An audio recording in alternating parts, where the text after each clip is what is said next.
அமித்ஷா அவர்களுக்கும் பாஜகவின் சார்பில் அது ஒரு தொகுதி தானே, அந்த இடத்துல நடத்தணும், அந்த தொகுதியில நடத்தணும் அப்படின்னு வராங்க அவங்க. நீங்க வந்து முதலமைச்சர் வந்து திமுக சார்பா பொதுக்குழு நடத்துறாங்க, அவர் பாஜக சார்பா வந்து கூட்டம் நடத்துறாங்க. திரு ராமதாஸ் அவர்களையும் அன்புமணி அவர்களையும் இவர் போய் இணைச்சு சந்திச்சு ரெண்டு பேரையும் சேர்க்கிறாங்கிறது இல்ல. திரு ராமதாஸ் அவர்கள் நிறுவனர், திரு அன்புமணி அவர்கள் தலைவர், ரெண்டு பேரும் சேர்ந்து இருக்கும் போதுதான் அதுக்கான வேல்யூ. அப்போ எல்லாரும் ஒன்னா வரணும். எந்த ஒரு கூட்டமுமே சரியான திட்டமிடல் வேணும் முதல்ல. இப்போ ஐபிஎல்லயே பாத்தீங்கன்னா பல முறை சென்னை சூப்பர் கிங்ஸ் ஜெயிச்சிருக்கு, எவ்வளவு எல்லா டீமும் ஜெயிச்சிருக்கு. அன்னைக்கெல்லாம் இது நடக்குது. இதே ஒரு பாஜக ஆளும் மாநிலத்தில் நடந்திருந்தா இவங்க இந்த 10 லட்சம் கொடுத்துருங்க போறோம்னு சொல்லுவாங்களா சார்?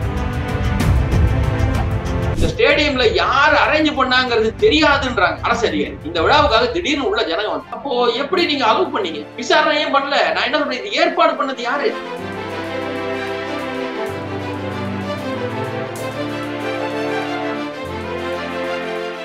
ரியல் ஒன் நேயர்களுக்கு வணக்கம். இன்று நம்மளுடைய நேர்காணலுக்கு அரசியல் விமர்சகர் கார்த்திகேயன் சாமி அவர்கள் இணைஞ்சிருக்காங்க. பல சுவாரஸ்யமான தகவல்கள் கேட்டு தெரிஞ்சுக்கலாம். சார் வணக்கம். வணக்கம்.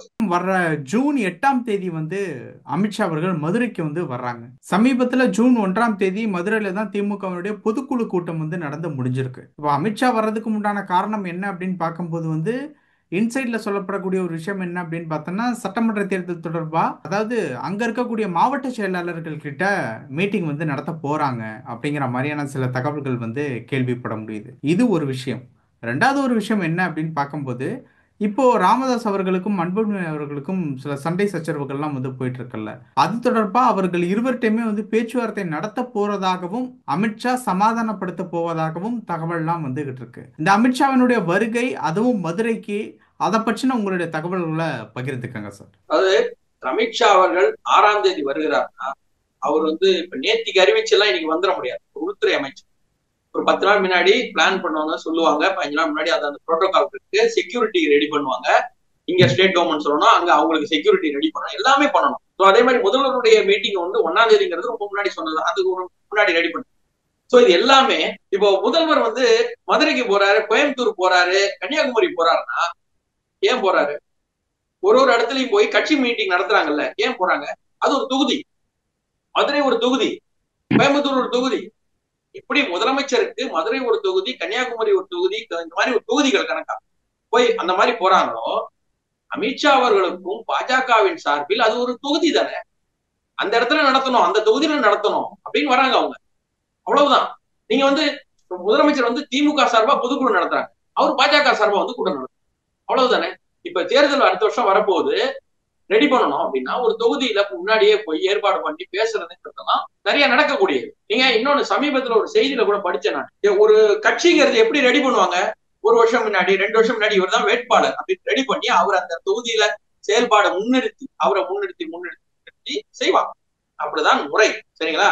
இப்ப திரு சேகர் பாபு அவர்கள் வந்து வடசென்னை அந்த தொகுதியில எது நடந்தாலும் அவர் கணித்து செய்யக்கூடிய ஆற்றல் மிக்கவர்களா சொல்றாங்க. அதே மாதிரி இவர் இந்த தொகுதியை போய் கணிச்சு யார் இருக்கா என்ன பண்ணணும் வராங்க, அவ்வளவுதான். சோ அதை அப்படிதான் பார்க்கணும். ஏன்னா தொகுதி, ஒரு கட்சி தலைவர் தொகுதியை விசிட் பண்ண வர்றாரு இந்த எலெக்ஷனுக்காக, அந்த தொகுதியில என்ன செய்யலாம் எப்படின்னு பேச வர்றாரு, அப்படிதான் வச்சுக்கலாம். இல்லையா இவங்க மதுரை மாநாடு நடத்துற மாதிரி அவர் கட்சி நிர்வாகிகள் எல்லாரையும் மதுரையில, ஏன்னா ஆன்மீக பூமி சார். இன்னொன்னு, ஆன்மீக பூமியா பார்த்தா மதுரை வந்து மீனாட்சி ஆன்மீக பூமி. சோ அப்படி கூட எடுத்துக்கலாம் இல்லையா? ஆன்மீக முக்கியமான ஸ்தலத்துக்கு வந்து அவர் பேசுறாருன்னு கூட வச்சுக்கலாம், அவருடைய விசிட்டா இருக்கலாம். அதே மாதிரி திரு ராமதாஸ் அவர்களையும் அன்புமணி அவர்களையும் இவர் போய் இணைச்சு சந்திச்சு ரெண்டு பேரையும் சேர்க்கிறாங்கிறது இல்ல. அன்புமணி அவர்களுடைய பிரச்சனை வந்த பொழுது திரு சைதை துரைசாமி அவர்கள் போன மாசம் கடைசியில போய் சந்திச்சுட்டு வந்தார். போன மாசம் போய் சந்திச்சாரு. ஏற்கனவே உங்களுக்குள்ள அந்த சில விஷயங்கள் வந்துகிட்டு இருந்த போதே அவர் போய் சந்திச்சாரு. அவரையும் போனாரு, அப்ப அவரும் அதுதான் போனாரு. இப்போ நேத்துக்கு திரு குருமூர்த்தி அவர்களோட போகும் போதும் சைதை துரைசாமி போயிருக்கு, அவர்தான் போயிருக்காரு கூட. அப்போ ஒரு கூட்டணி கட்சி, தலைமை தாங்கக்கூடிய கட்சி அதிமுக, அதன் சார்பாக அவர் வர்றாரு. சைதை துரைசாமிக்குள்ள ஒரு மிகப்பெரிய எல்லாருக்குமே தெரியும், எம்ஜிஆர் காலத்துல இருந்த ஒரு மிகப்பெரிய ஒரு தலைவராக இங்க வந்து, அப்போ அவர் வந்து நடுவா போய் பேசுறாரு. அமித்ஷா அவர்களையும் போய் சந்திக்கிறாங்கன்னா கூட்டணி சம்பந்தமா பேசலாம். இப்போ அடுத்து வரக்கூடிய இந்த தேர்தல் கூட்டணிங்கிறது நம்ம எல்லாருக்குமே தெரியும், ரொம்ப முக்கியமான ஒரு நம்பர்ஸ் முக்கியம் இல்ல. இது நம்பர்ஸ் முக்கியம் இல்லை அப்படின்ற உடனே பாமக வரணும், தேமுதிக வரணும், எல்லாரும் அட்ஜஸ்ட் பண்ணி போகணும் போது யார் பேச? ஒரு மூத்த தலைவர். ஏன்னா திரு ராமதாஸ் ஐயா அவர்களுடைய வயதுக்கும் அனுபவத்திற்கும் இப்ப நான் போய் ஐயா நான் கட்சியில ஒரு சொன்ன ஐயா ஐயா நீங்க வந்துருங்க ஐயான்னா நல்லா இருக்குமா? அவருடைய அனுபவம், அவருடைய வயது, அவருடைய கட்சி பொறுப்பு, அதுக்கு ஒரு பெரியவங்க மூத்த தலைவர் போய் பேசுறாரு, அப்படி நம்ம பார்க்கலாம். இப்போ ஏன் அந்த கட்சிக்குள்ள ஏன் அடுத்தவங்க போய் பேசணும்? அடுத்தவங்க அப்படி போய் இந்த கட்சியோட என்ன சொல்றது, அவங்களுக்குள்ள சண்டை, அப்பா பிள்ளைக்குள்ள சண்டை, இதை சமாதானப்படுத்து அப்படிலாம் கிடையாது. பாமகங்கிற ஒரு ஒட்டுமொத்த கட்சி. இப்போ அமித்ஷா அவர்களுடைய பார்வையா இருக்கட்டும், என்னுடைய பார்வையாட்டும், உங்க பார்வையாட்டாலும் திரு ராமதாஸ் அவர்கள் நிறுவனர், திரு அன்புமணி அவர்கள் தலைவர், 2 பேரும் சேர்ந்து இருக்கும் போதுதான் அதுக்கான வேல்யூ. அப்போ எல்லாரும் ஒன்னா வரணும், ஒண்ணு சேர்ந்து வரணும். இப்போ கடந்த தேர்தல் போது பார்த்திருப்போம், எடப்பாடி அவர்களையும் ஓபிஎஸ் அவர்கள், தினகரன் அவர்கள்லாம் இவங்க எத்தனை மீட்டிங் நடத்தினாங்க. அப்போ அதுவும் தேர்தலுக்கான ஒரு முன்னோட்டம் பேசினாங்க இல்லையா?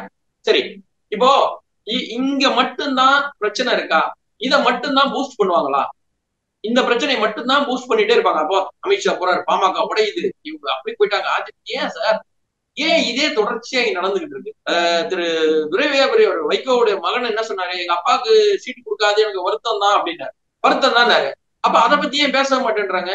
திருமா அவர்கள் சொன்னாரு தன்னுடைய ஒரு சமீபத்துல மேடை பேச்சுல, நான் பேசிக்கிட்டு இருக்கேன், இதே நேரத்துல கீழே கமெண்ட்ல திமுக காரன் என்னை பத்தி பயங்கரமா திட்டுவான், அதையெல்லாம் நான் கணக்குல எடுக்கல, என்ன பண்றதுன்னு. அப்ப அதையும் பேச மாட்டேன்றாங்க ஊடகங்கள். ஒரு கூட்டணி சம்பந்தமா ஒரு கட்சி தலைவர் இன்னொரு கட்சி தலைவர் சந்திக்கிறது, அவ்வளவுதான் இதை பார்க்கணும். கடைசியா ஒரு கேள்வி.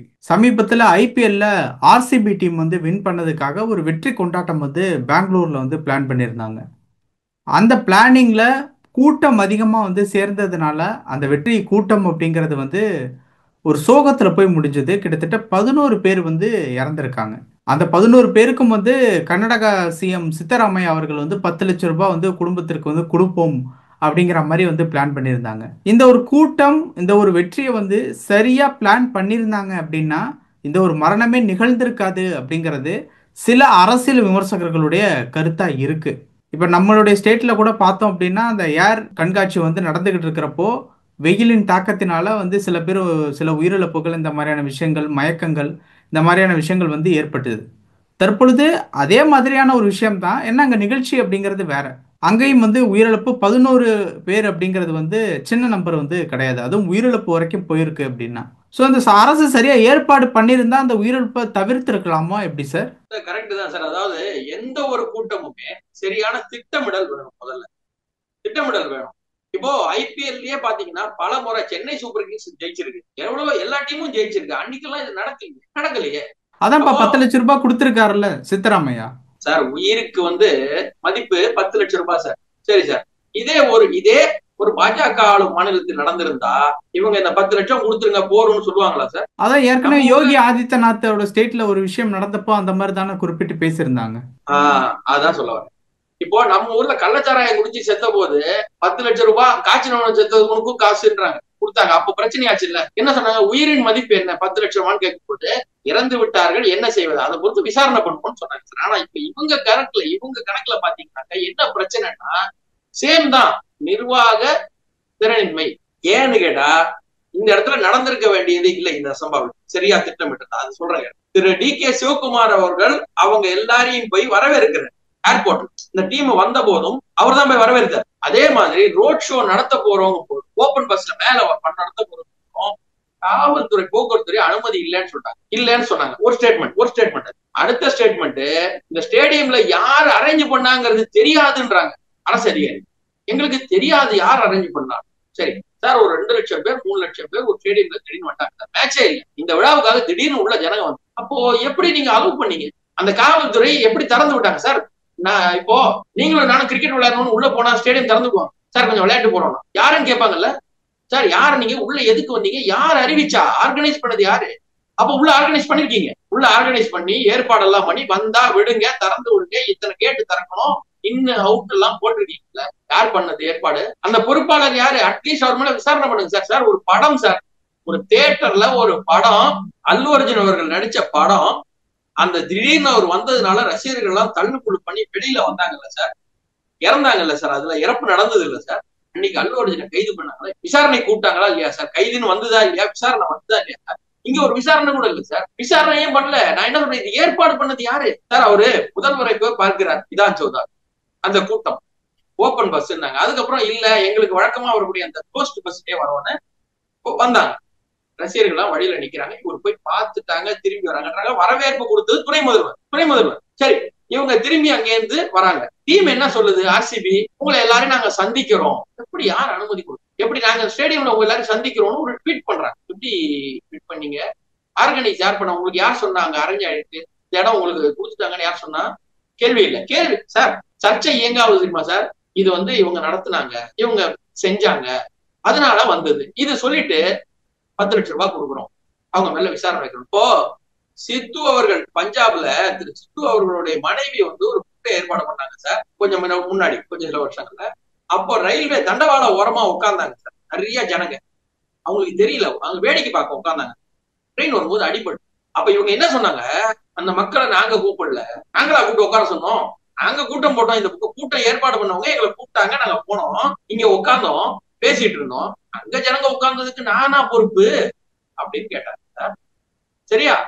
இப்ப இவங்களே எத்தனை முறை சின்ன ஊர்ல நடந்தா கூட உடனே பிரதமர் மோடி பதவி வழங்கணும், தமிழ்நாட்டுல நடந்தா எடப்பாடி பதவி வழங்கணும். சார், எத்தனை தடவை இப்போதைய முதல்வர் வந்து முன்னாள் முதல்வர் கேட்டிருப்பாரு, எடப்பாடி பதவி வழங்கணும், எடப்பாடி பதவி எது இருந்தாலும் கேட்டாரா இல்லையா சார்? இப்ப அட்லீஸ்ட் விசாரணை கமிஷன் வையா, யார் பண்ணதுனாவது கேட்கலாம்ல சார்? அறிக்கை, அந்த நம்ம என்ன சொன்னா, உயிரின் மதிப்பு, இவர்கள் செய்தால் தவறு இல்லை, அவர்கள் செய்தால் தவறு, அந்த வச்சு மதிப்பு பார்க்க கூடாது சார். மனுஷன் செத்துருக்கான், மனுஷன் செத்து சார். இது வந்து வெறி.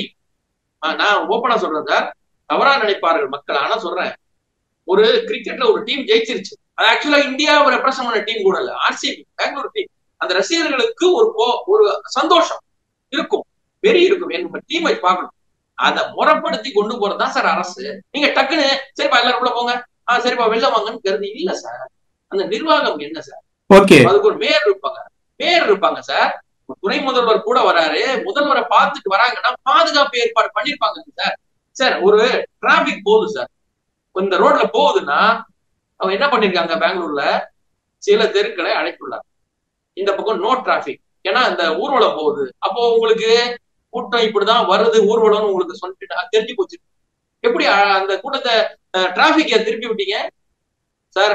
எம்ஜி ரோட்ல வருது, ஓகே இந்த பக்கம் போகாத, அப்ப சொல்லிருக்கீங்கல்ல, உங்களுக்கு தெரிஞ்சிருக்குல்ல, அப்ப முன்னேற்பாடு பண்ணிருக்கோம், பண்ணல. நிர்வாக திறமின்மை அது இல்லை, அதனாலதான் இது நடந்திருக்கு. இதை தவிர்த்திருக்கலாம், சரியா செஞ்சிருக்கலாம். பல விஷயங்கள் பகிர்ந்திருக்கீங்க. உங்களுடைய நேரத்துக்கு ரொம்ப நன்றி. நன்றி சார்.